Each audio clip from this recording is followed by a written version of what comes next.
Coach Corey Wayne, and this is my video coaching newsletter. And the topic of this newsletter is going to be grinding is my rest. Well, that's actually a quote that I heard from Ray Lewis. I don't know if you're a fan of NFL football, but he's arguably one of the greatest linebackers to ever play the game, and he just recently retired this past year. And the thing I thought was interesting, I watched a documentary with him recently, because I deal with obviously a lot of clients in all backgrounds, music business, sports industry, doctors, lawyers, you name it. I deal with people from every kind of background. And so as a peak performance coach, I'm always studying other people. I always like to find out what is the personal psychology of different professional athletes or champions or billionaires, whoever it happens to be. And what I love about this day and age in the internet is that there's so much information out there, there's so many interviews that you can just go right online, and if there's somebody that you admire or who's a leading edge thinker, so to speak, or somebody that's achieved amazing results, is you can go to YouTube and there's usually an interview somewhere where they're talking and they give their personal philosophy and their mindset and the things that carry them day in and day out through the ups, through the downs, through all of life's challenges and all of life's wonderful blessings that it has to offer. And so when you study the psychology of the success of other people, and then you learn how they learn to think and how they apply it in their own lives, and that's what I do. Is like my whole life for the past 2.5 decades, I've been studying self-help, personal growth, successful people, and I'm always listening for the clues as to what drives them to succeed. How do they deal with adversity? How do they overcome challenges? How do they figure out things when other people around them think that that's just absolutely impossible? Because if you apply the things that other successful people are doing in their own lives, and you apply it in your life, you'll get the same types of results as they will. And that can speed up your success, because otherwise you're just doing trial and error and figuring things out. Whereas you can go, just like when you're sitting there watching a video from me, is you can learn from my life experience, and not only my personal life experience, but the thousands of successful people that I've studied, read from, learned from directly. I've mentored with them personally. And so you're getting the benefit of all of these people and all of their methods that I've been applying in my own life, because everything I teach is stuff that I've learned and I've applied on my own. And so you're getting the benefit of not having to go through those years or decades of struggle or whatever it happens to be to learn the truths that I share with you.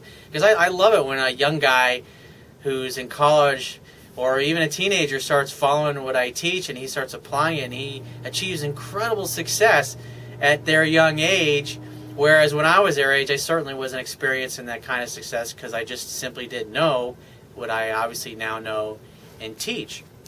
And so I want to talk about Ray Lewis's quote, grinding is my rest. I'm going to go through some things that some other professional athletes believe and think, because it will help you. It'll help you because, let's face it, if you work out or if you eat healthy when it comes to taking care of your body, there's going to be days where the weather's going to suck, it's going to be cold, or it's going to be rainy out, or there's going to be snow out, there's going to be ice out, or it's too hot. Obviously I live in Florida, and sometimes during the summer it's so fucking hot. You can't go run in the middle of the day because it's just so, it's like 110 degrees out. It's actually unpleasant. And so when those things are going on, you're like, it's raining out, fuck it, I'm going to stay in bed, I'm not going to go to the gym today. It's like, so when those things come up in your life, or I don't feel like making those I've made enough sales calls today, I don't feel like making any more of these damn calls, or I don't feel like setting up any more meetings with clients, I'm fucking tired of talking to people, I've been banging the phones all day, whatever it happens to be. But in order to meet your quota or to meet your goals, you still need to do another dozen or so calls or another few hours. Like one of the things that I was personally working on today is I'm working on the second edition of my book. It's a personal mission of mine to finally get this thing and done and out and printed in the next coming few months. And it's beautiful out. It's like 87, 89, I think is the high today. And it's sunny, it's hot, and it's warm. And I'd rather really be out fucking around doing that than obviously in here in the office shooting a video and working on my book. But This is what I do. It's like what Ray Lewis said, grinding is my rest. And so his psychology and the mindset of the way he thinks is, because he played 17 years in the league, and so he was always working out with weights. You know, it's like with other people in the off-season, like, I'm going to sit around and drink a beer by the pool. He's in the gym working out. Or he's on his bike going 10 miles or 20 miles, whatever it happened to be for the day that he had to do. Or he's running in the sand on the beach. He's doing something to train himself. And so he's eating better. He's working out better. He's a student of the game. He's simply doing the things that the regular person is not willing to do. And that brings up another quote that I love from Jerry Rice, who is arguably one of the best NFL wide receivers to ever play the game. I mean, I grew up watching this guy with Joe Montana back in the late 80s and watched his career throughout the 90s. I think he retired in 2000. He was amazing. And what he said was, today I will do what others won't, so tomorrow I can accomplish what others can't. That's, you know, I went outside and I got some sun yesterday. I mean, I really don't need any more because my scalp, you can't really tell on the camera, but it's kind of burned right now. And so if I want to get more sun, I'm going to end up peeling. And I don't really want to do that. But the point being is I'm in here working because I've made a personal goal when other people are like, it's nice out. I'm going to be drinking a beer. I mean, I could do that stuff during the week if I wanted to. But the point being is I'm in here working. I'm in here grinding it out because I've set a personal objective and a personal goal. So even though it feels great, the thought of sitting out by the pool, drinking a beer and doing nothing, the pleasure that I'm going to gain and derive from all of the positive, wonderful things people are going to say about my book when the second edition comes out, and plus the feeling of accomplishment, and it's just simply going to be 1,000 times better than the book that I originally released because I've got so many other articles and things that I can incorporate it to make it a better coaching manual, because at the end of the day, these videos that I do are to teach people where they're struggling to implement what I teach in my book. And so by going through feedback with guys in all kinds of areas of their struggling and occasionally doing questions from women, it helps you better understand the philosophy, the mindset, and what I teach so you can apply it in a more efficient way in your life and get results quicker. And so I've got some other people I'm going to go through. Another football player that I really admired was Zach Thomas.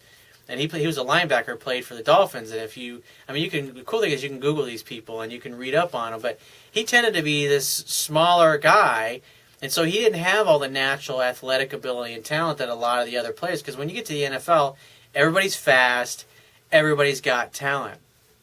In his case, he tended to be a little undersized. He didn't have the natural strength that these other people did, and so he just worked like a fucking maniac. He trained like a maniac. He studied harder, he worked harder, he trained harder than everybody else. And that's why he was successful with what he had to work with. You look at a guy like Wes Welker, who was arguably the best slot receiver to ever play the game. Well, he didn't even get fucking drafted in the NFL draft. And here's a guy that's pretty much set the tone. And I think in the last 5 out of the last 6 seasons, he's had over 100 catches with over 1,000 yards receiving. I mean, like that, nobody's ever done that before in the NFL. And this is a guy that's short and he's small, but he's fast as shit. And he studied and he applied himself and he worked harder than the other people around him.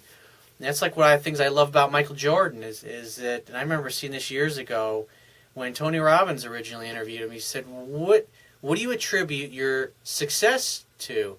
And he said, I demand more out of myself than my coaches, my teachers, my teammates, my friends, my family, and my fans. I demand more out of myself than anybody else. He holds himself to a higher standard. And so even though the coaches have certain goals, he's got goals that are above everybody else's expectations, and that's what he attributed the incredible level of success. And I'm going to read some of the quotes that he said. He said, some people want it to happen, some wish it would happen, others make it happen. I love that. Here's another one. I failed over and over again in my life, and that is why I succeed. These are all Michael Jordan quotes. And this is one of my favorites. He says, I can accept failure. Everyone fails at something, but I cannot accept trying. Like I say all the time, most people tend to major in minor things in life. And because they associate more pain with doing the things they know they need to do in life instead of pleasure, just like I associated, because there's a lot of pleasure associated with sitting out by the pool and doing nothing today and enjoying the sun. But there's also, to me personally, because it's emotionally compelling, the rewards and the money and the success and everything I'm going to be able to do and accomplish in the future, because I'm willing to come in here and work and do things that I know I need to do because of goals I've set for myself. So the pleasure of doing that is much stronger to me, is much more compelling than the pain of, say, missing out on a nice sunny day, which, I enjoyed yesterday, but you got to have a balance in life. Ideally, 80% of the time you want to be taking care of what you need to be taken care of, and 20% of the time you can relax, enjoy the sun, and do those kinds of activities. But you got to find a way to grind it out. Like when I talk to clients of mine that are struggling, and they're trying to turn their businesses around, or they're under constant threat of the IRS coming in and closing their doors. They're dealing with this day in and day out, having to motivate themselves to get up in the morning to go to the gym because it's cold out or there's snow out, or go to the office when they don't know where they're going to get enough money to make the payroll at the end of the week. So you've got to find a way when you're dealing with difficult things in life to motivate yourself to take action. Because at the end of the day, inaction breeds fear and doubt. So if you're struggling in a place in your life right now where you want to be is obviously seems to be a lot farther off than where you are, you've got to find a way to think, what's good about this?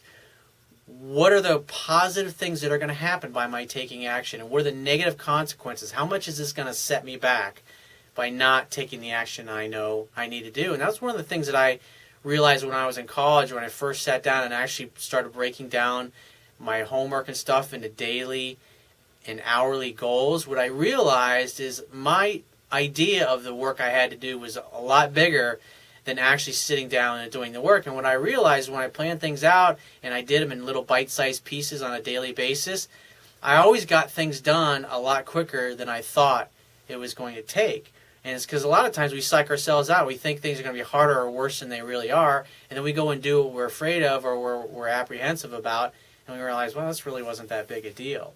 It's just like becoming successful women, or being able to walk up to a woman and ask her out on the spot, or to walk right up to a girl and just say, you're absolutely intoxicating to look at. You take my breath away. I mean, like, when I talk to guys sometimes, that just fucking terrifies them to no end. I don't think anything about it, but I also remember how I was 20 years ago, and I could totally understand, because I really was that intimidated and that uncomfortable when it came to approaching really super ultra beautiful women.